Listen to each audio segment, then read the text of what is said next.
Have you ever found yourself in a toxic relationship? Perhaps a friend, a boss, a colleague, or a lover?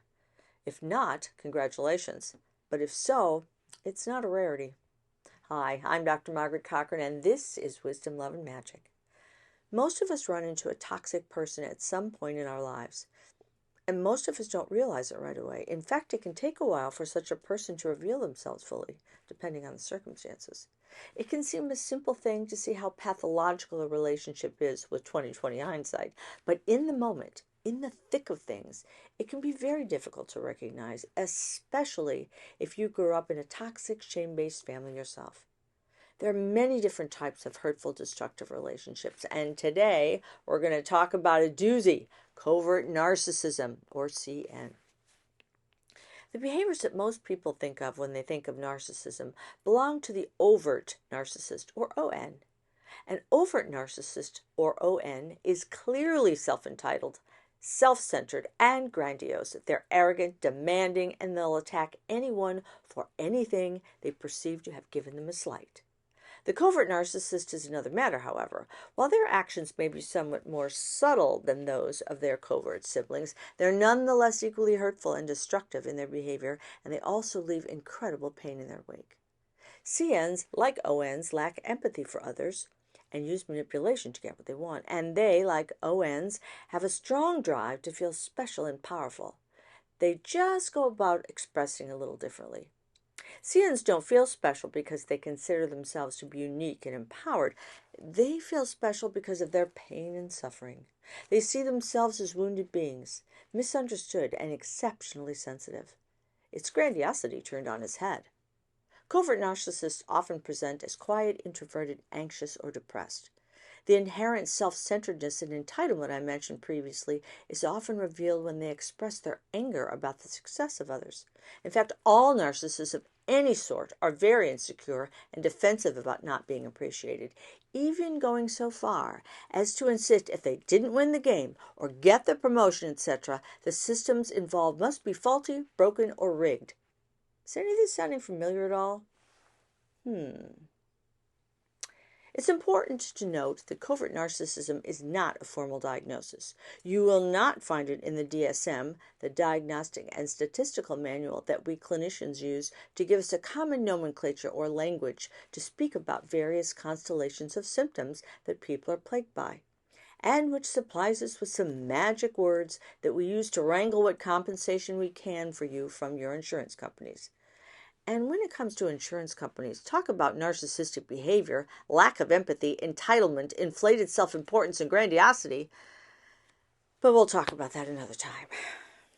Narcissism is a personality disorder that can come packaged in various ways. And covert narcissism is a term, among others, that mental health workers use to describe where a narcissist may be on the continuum of this particular personality disorder. Now, down to brass tacks. How does covert narcissism play out in relationships? 1, they constantly play the victim, no matter what. The covert narcissist is always the victim, and they come up with some pretty imaginative ways to do so. For example, you've recently lost your beloved animal companion. The narcissist might say, "All your crying is destroying me. You know how sensitive I am. Don't you ever think of anyone else but yourself?" Or, "I see what this is. You love the dog, but not me. You wouldn't cry like this if I died, would you? You never loved me. All you think of is you and what you want and what you feel. What about my feelings?"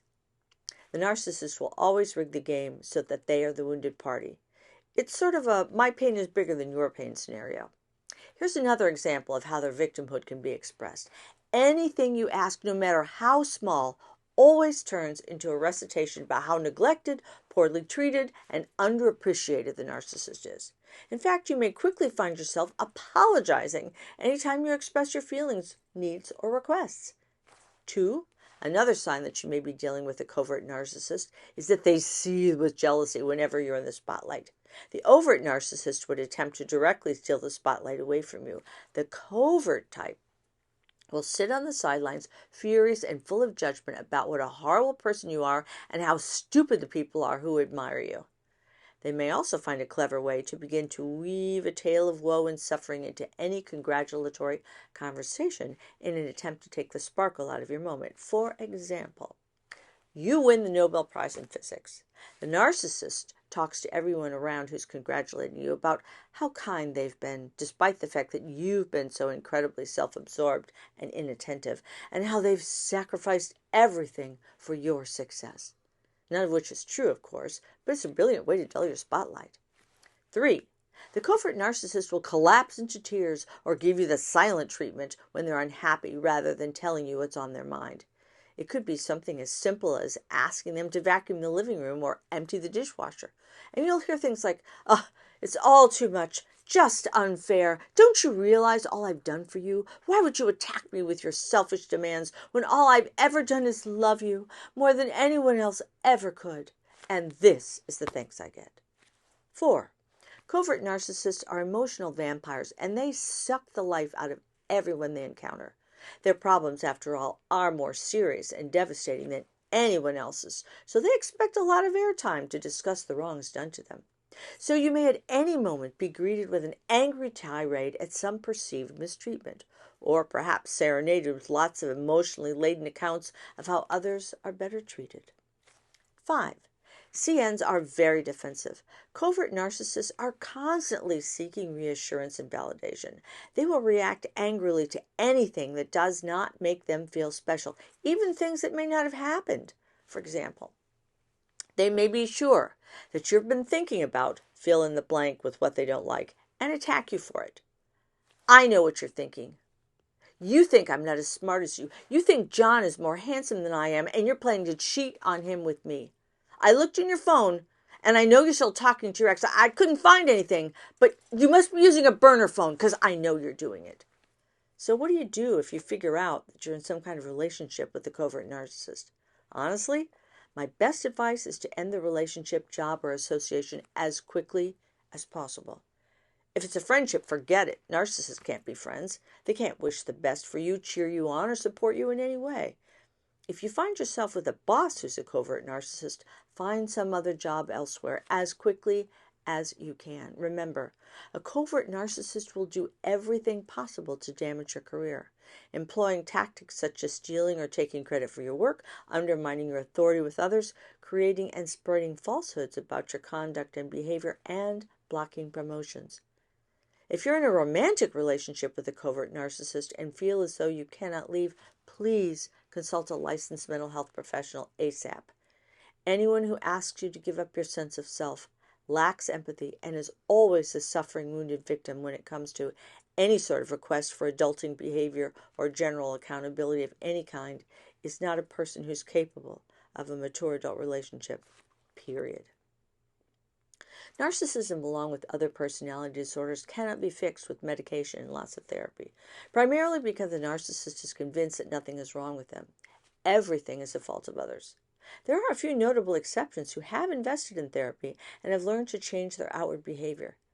But anyone who has any self-awareness at all will tell you that the narcissistic thoughts and beliefs are still there. They just learn to recognize them and not act them out so often. The narcissist's credo is that everything is about me and nothing is my fault. When it comes to toxic behavior, please remember, anything you tolerate, you'll only get more of. You deserve respect. You deserve kindness. You deserve love. You deserve better. Until next time, I'm Dr. Margaret Cochran. Be safe and be well.